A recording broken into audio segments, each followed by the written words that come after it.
박군입니다. 오늘 송곳이 하나 도착을 해서 자랑도 할 겸 다양한 송곳도 조금 소개를 해드릴까 합니다. 지금 보시는 송곳은 KS 블레이드에서 제작된 인피니티 송곳이라고 하는 건데 황동으로 제작이 됐습니다.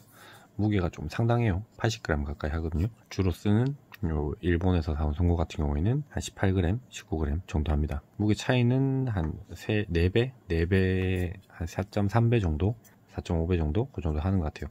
그래서 송곳은 다 거기라고 생각할 수도 있는데 일단 자기한테 본인한테 잘 맞는 송곳을 고르는 거는 또 조금 디테일하게 들어가면 중요한 부분이라 생각을 합니다. 항동이라서 이게 요 사이사이 안쪽은 이게 사람 손이 묻지 않으면은 조금 변색이 될 수도 있는데 사용을 하다 보면 그 부분은 또 문제가 있으면 어떻게 해야 되는지도 한번 지켜보도록 하겠습니다. 송곳은 종류가 많이 없죠. 목타나 이런 것처럼 브랜드가 많은 것도 아니고, 송곳은 라운드 송곳, 요거는 이제 제 기준으로 얘기를 드리면 마름 송곳, 일자로 된 마름 송곳과 다이아몬드 모양으로 된 다이아몬드 송곳, 요 세 가지, 딱 세 가지로 구성이 되어 있습니다. 라운드, 마름 송곳, 다이아몬드 송곳. 다이아몬드 송곳도 마름 송곳이라고 부르는 분들도 있어요. 단지 이제 그게 구분을 하는데 조금씩 공방별로 개인차가 조금 있다고는 생각을 해주시면 될 것 같아요. 이번에 구입한 인피니티 송곳 같은 경우에는 다이아몬드 송곳입니다. 요게 이제 다이아몬드처럼 생겼거든요.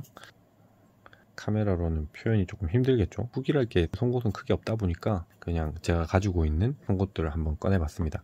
가죽공예에서 송곳, 마름 송곳질을 잘한다는 거는 정말 엄청난 메리트가 있는 부분이라고 생각을 합니다. 박스 스티치라든지 목타질이 힘든 결합 부분을 목타로 이제 자국만 내놓고 그 부분들을 이제 송곳으로 이용을 해서 구멍을 뚫어서 바느질을 하는 게 상당히 중요하거든요. 저 같은 경우에도 이제 반지갑, 장지갑 이제 대부분 마름 송곳질을 이용을 해서 이제 제작을 하는데, 어떤 분들은 이제 한 땀을 뚫고 그 다음에 바느질하고 한 땀 뚫고 바느질하고 이렇게 하시는 분들도 계시고, 또 어떤 분들은 목타질로 어느 정도 자국을 내놓은 제품에다가 전부 다 바느질을, 마름 송곳질을 한꺼번에 다 해놓고 바느질을 이제 한꺼번에 하는 경우도 있고, 초창기에 봤던 영상들은 대부분 LMS나 이런 영상들을 보면 한 땀을 뚫고 바느질하고 한 땀을 뚫고 한 땀 바느질하고 이런 식으로 제작을 하는 거를 좀 상당히 많이 봤던 것 같아요. 마름 송곳질이 좀 힘들더라도 손에 익숙해질 때까지 연습을 조금 하시면 이쁜 스티치를 만드는데 많은 도움이 되지 않을까 그렇게 생각합니다. 송곳 소개를 할 건 없는데 구분을 해서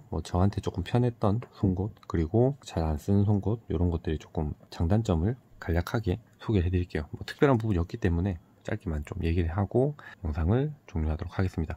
일단 이거 말고도 송곳은 문구점에서 산 송곳도 있고, 국내에서 제작된 송곳, 다양한 송곳들도 있는데 아껴서 안 쓰는 것과 그 다음에 자주 쓰는 것, 이렇게 해서 지금 이렇게 모아봤습니다. 요 밑에 있는 요 송곳이 제가 가장 주력으로 쓰는 라운드 송곳입니다. 요 세 개는 이제 똑같은 제품이거든요. 근데 요것만 그 토치로 태워가지고 그냥 시꺼멓게 한번 재미삼아 만들어 봤습니다. 일본에서 구입한 송곳이고, 처음에 오면은 되게 까실까실하거든요. 근데 요거는 제가 2000방에서 1000방 정도로 까실까실한 송곳에 사포질을 해서 부드럽게 만들어서 사용을 하고 있습니다. 요게 이제 철제, 그러니까 심이라고 해야 되나요? 송곳 심 같은 거라고 생각을 하고 제가 이제 거의 한 10년 동안 사용을 하고 있는데, 이제 마름 송곳질을 많이 하다 보니까 이게 빠지더라고요.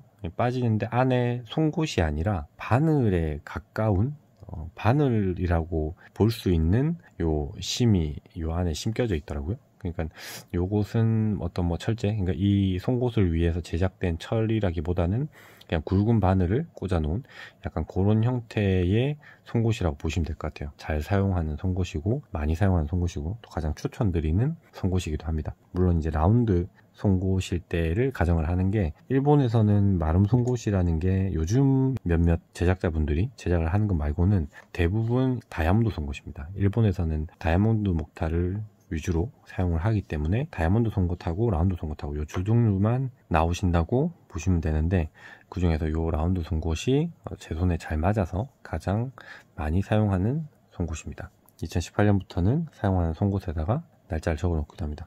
요거는 이제 금방 얘기 드렸다시피 일본에서 흔히 진짜 구할 수 있는 송곳이고, 일본의 뭐 세이와나 레더크래프터, 뭐 교신 이런 데 가면은 어디서든 쉽게 구할 수 있는 송곳입니다. 이 송곳은 제가 처음 가죽공예 배울 때 사용했던 송곳인데 뭐 아주 편해서 지금까지 사용하고 있는데, 한 2, 3년 전에 중간에 한번 단종이 됐었는데 지금 뭐 서울의 만물상사나 다양에 가면은 구입을 할 수 있는 걸로 알고 있습니다. 가격도 10,000원 미만으로 제가 알기로는 구입을 할 수 있는 걸로 알고 있어서 한번 사용해 보시면은 이 송곳도 꽤 괜찮다는 거를 좀 느끼실 수 있을 것 같아요. 단종이 된 중간에 제가 일본에서 이렇게 일본에 갈 때마다 사재기를 해가지고 집에다가 조금 이제 못 구할 것 같아가지고 사재기를 많이 해놨었는데, 지금은 국내에서도 흔히 구할 수 있으니까 한번 구입을 해서 사용을 해보시면 좋을 것 같습니다. 요거는 이와타야에서 만들어진, 이와타야라고 이제 이와타야에서 만들어진 라운드 송곳입니다. 이것도 뭐 다 일본 스타일이죠. 다 똑같죠. 다 똑같은데 날폭도 조금 차이가 있고,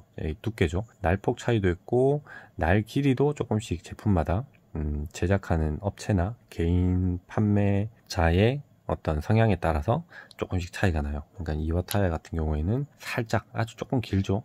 두께도 얘보다는 조금 얇은 것 같아요. 아무래도 얘는 얇은 게 더 좋습니다. 얇은 게 구멍도 작게 뚫리고 좋고 하다는 거를 조금 인지를 해 주셔야 될 것 같아요. 요거는 제가 이제 촬영 공작소에서, 손잡이는 프랑스의 에프로즈에서 가져온 손잡이고, 요 날은 제가 알기로는 촬영에서 만든 걸로 알고 있거든요. 요것도 역시 다이아몬드 송곳입니다. 하지만 요거는 다른 다이아몬드 송곳에 비해서 날폭이 아주 얇습니다. 요거나 뭐 다른 다이아몬드 송곳에 비해서는 레더크래프트 목타하고 또 궁합이 또 잘 맞을 것 같아요. 아무래도 마름 송곳이나 다이아몬드 송곳은 목타의 날 두께나 폭보다는 작아야 필요가 있겠죠.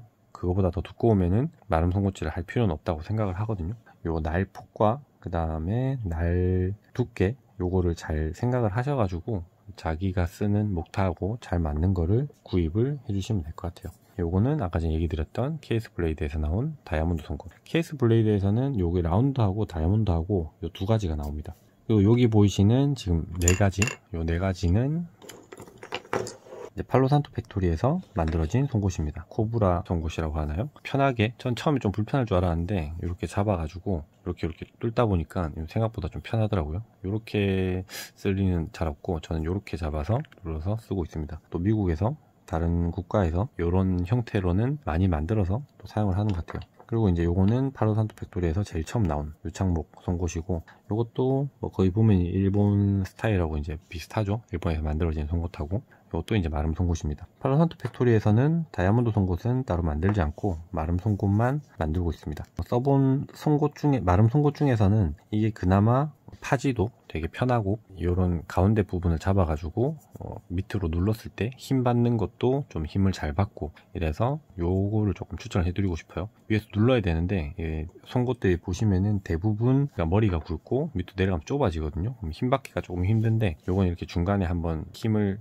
받쳐주는 볼이 하나 있기 때문에 마름 송곳질을 할 때 좀 적은 힘을 들여서 손에 많은 힘을 주지 않고 송곳질을 할 수 있는 그런 송곳이라고 보시면 될 것 같아요. 그리고 왼쪽에 보이시는 요 송곳 3개는 제가 초창기에 구입한 이제 돌도끼 송곳입니다. 요건 이제 라운드 송곳이고, 요것은 마름 송곳이고, 요것도 마름 송곳이긴 한데 조금 다른 거보다는 날폭이 두꺼운 경향이 있습니다. 날폭이 두껍지만 또 나름 두꺼운 거를 사용을 할 필요가 있을 때가 있거든요. 그때 또 사용을 하고 있습니다. 날폭이 두꺼운 거를 사용을 해야 된다 그러면은 배접을 많이 해서 좀 가죽이 두꺼워졌을 경우 사선으로 목타지를 했을 때는 구멍이 좀 두꺼워지는데, 그런 경우에 이제 좀 사용을 하고 있는데, 날의 두께나 이런 게 있다 보니까 힘을 주기에도 편하고 또 견고하다 보니까 불안한 감도 없는, 안정감이 확실히 있는 송곳입니다. 장단점은 있겠죠, 물론.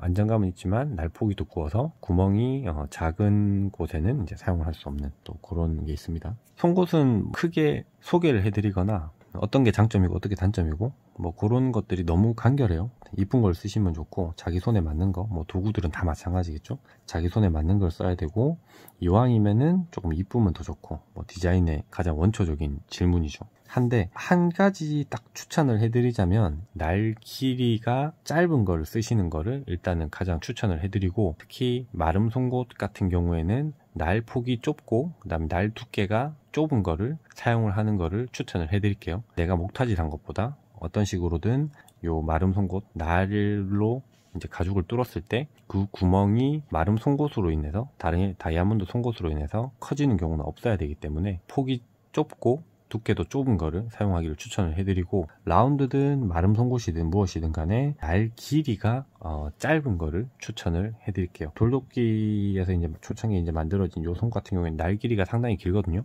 그리다 보면은 불안한 감이 없지 않아 있습니다. 제가 이제 돌도끼 송곳 말고 다른 송곳들, 이제 문구점에서 구입한 송곳 같은 경우에는 대부분 날 길이가 100mm가 되는 것도 있고 90mm가 되는 것도 있고 좀 전체적으로 길거든요. 그나마 여기 있는 송곳들 중에서는 얘가 긴 편인데, 솔직히 요 한 30-40mm 정도 되는 날 길이도 좀 길다고 볼 수 있을 것 같아요. 안정감이 떨어진다는 거죠. 안정감이 떨어지고, 그만큼 뭐 송곳이 두께가 있는 것도 아니고 얇고 견고해야 하기 때문에 어떤 안정감을 위해서 날폭이 좁은 거를 구입을 하시는 거를 추천을 해드립니다. 송곳도 제가 저번에 구두칼이나 아니면은 커터칼을 설명을 했듯이 별거 아닌 커터칼이지만 날의 두께로 인해, 날의 각도로 인해서 훨씬 가죽 공예를 하는 데 있어서 편안한 부분이 있기 때문에, 송곳도 문구점에서 사는 날 길이가 이만한 그런 송곳보다는 이런 날 길이가 짧은 송곳, 그리고 날이 좁고 폭도 좁은 송곳을 구매를 한번 하셔가지고 사용을 해보시면 좋은